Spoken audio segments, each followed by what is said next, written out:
Hello, today I'm going to attempt to beat Dark Souls Remastered while only using shields to fight enemies. I'm going to start the game as the Pyromancer just because I like being a level 1 to have more control of my stat distribution. There's probably a more efficient pick, but I don't even completely know where this journey is going to take us, so let's begin. We'll start our journey like any other, in the Undead Asylum. I say hello and goodbye to the Asylum Demon. Now I find my first weapon of the run, the cracked round shield, doing a very pitiful amount of damage. This will be our only option to fight through the rest of the asylum. I grab my Estus flasks, key to the door. I try running past the hollows, walk through the fog wall to do a plunging attack. No plunging attack for us. Well, let's bash the asylum demon's toes in and head to Firelink.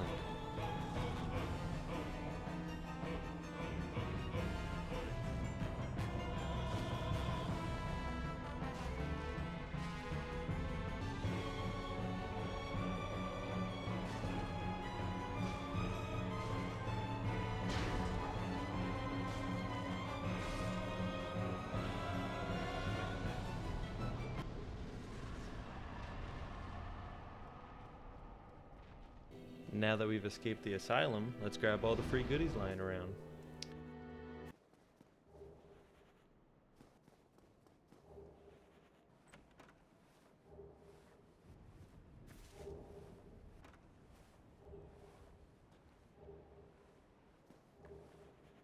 Here we find our first new shield, rocking an astounding 4 damage increase. After I finish oogling my new shield, I grab the free Firekeeper Soul in New Londo Ruins, the red Tearstone Ring in the Valley of Drakes, and grab the Grasscrest Shield in Darkroot Basin. Goodbye, caduceus shield. One sad thing about the shield is I can't backstab, and I don't really have the willpower to whittle away at a Black Knight's massive health bar, so I wasn't even going to try, but I guess he felt bad, because he did it for me. Thanks, man. I take the ladder up beside the Hydra so I can join the Forest Hunter Covenant and talk to Shiva of the East. We will run into him again later, and I'm not honestly sure if we'll need him, but better safe than sorry.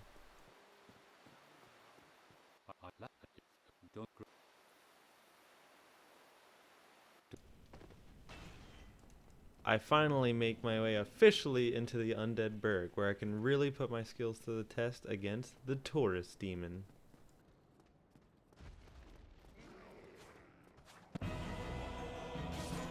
Though I wish it weren't true, first try does not go well.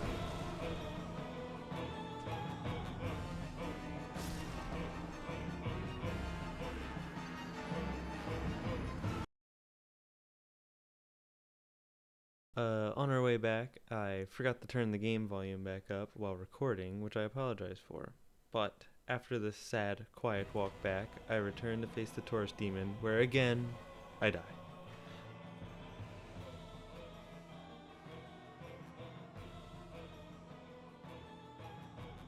But third time is the charm, and the demon falls.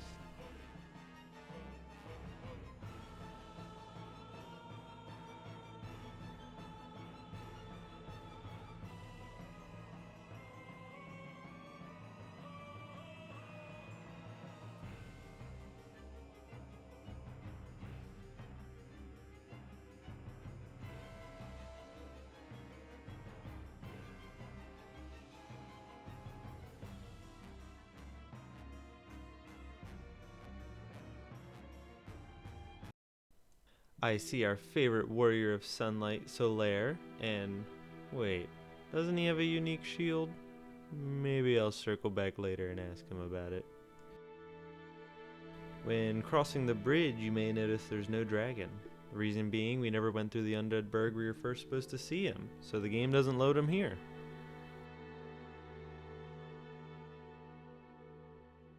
And after all this traveling around the world, right after the giant boar, we discover our first real weapon.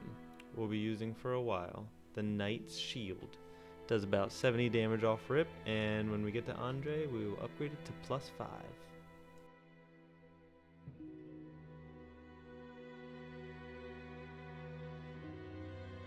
Now, at the church, we challenge the Tower Knight to a 1v1, and he falls. He has a chance of dropping his shield, which I was very curious to try out, but here we are, Tower Knight shieldless.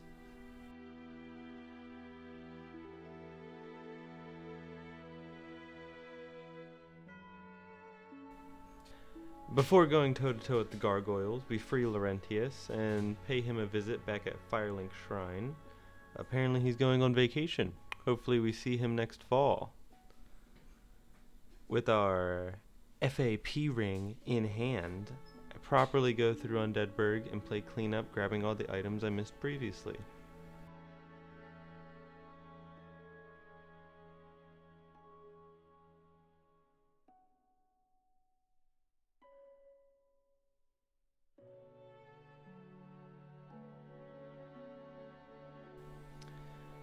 Our next target will actually be the Capra Demon. I absolutely despise the Capra Demon run back through Undeadburg, so I just do this glitch here through the floor and open the shortcut to Firelink and go that way. Honestly, I recommend this to anyone. In the Capra Demon fight, things actually don't go too bad. Just don't count my first couple of deaths.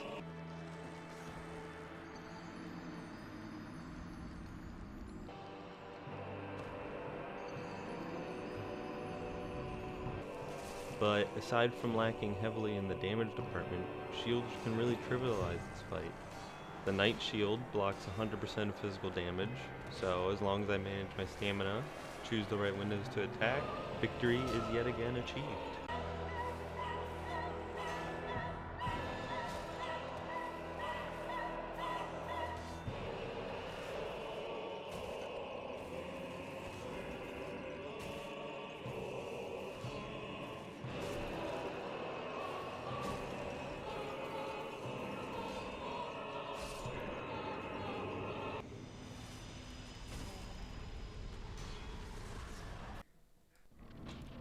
Alright, no more dancing around it.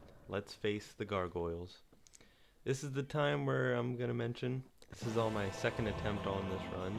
I made it to this same exact point and ended my recording just to find out I recorded a blank screen for 2.5 hours. That sucked, but it did act as a sort of practice run, I guess.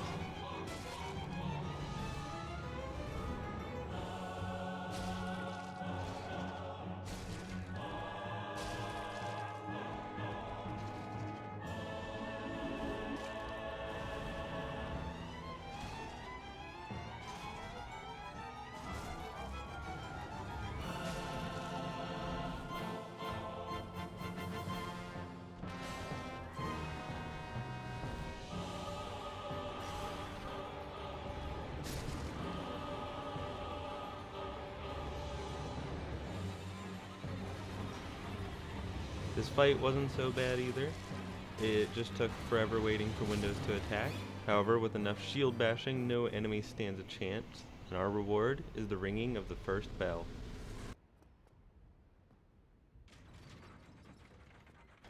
Upon descending down the ladder from the bell, we find Oswald the Pardoner, aura farming. After farming some of my own aura, I head back down into the Darkroot Garden to pay Moonlight Butterfly a visit.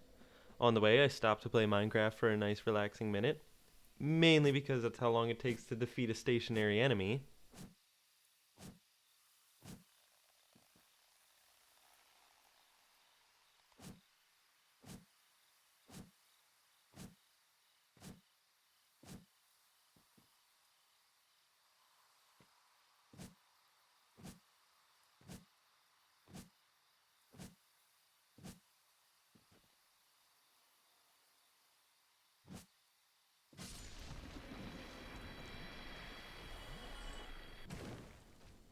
The Stone Guardians here might be worth farming at some point. They have a chance to drop their stone shields, which I haven't verified, but hopefully they do more damage than what we got now. In the actual Moonlight Butterfly boss fight, I spent almost 10 minutes getting the butterfly to 3/4 of its health before succumbing to "I'd rather be doing anything else right now" syndrome. One annoying thing that I learned today, which I never knew before, is that when the butterfly lands to eat the moss on the bridge, it actually regenerates a small amount of its health. This probably affects almost no one in a normal playthrough, but for this run, it just feels like salt in the wound.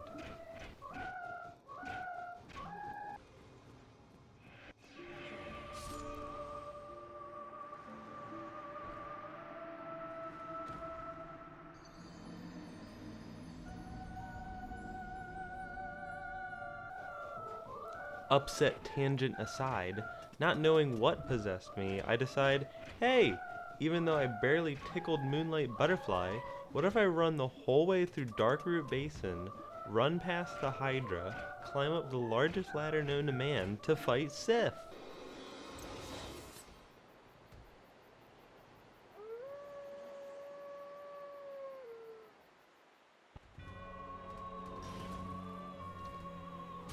In the fight, even though survivability wasn't a problem, we were doing a whopping 15 damage a swing. Something tells me I should come back later. For now, our journey ends here. On a low note. For now, our journey ends here. On a low note, sadly, after getting our butts beaten twice back to back. However, we still have the depths and or Blighttown to descend into, which may give us some more goodies to work with. Until then, I bid you farewell.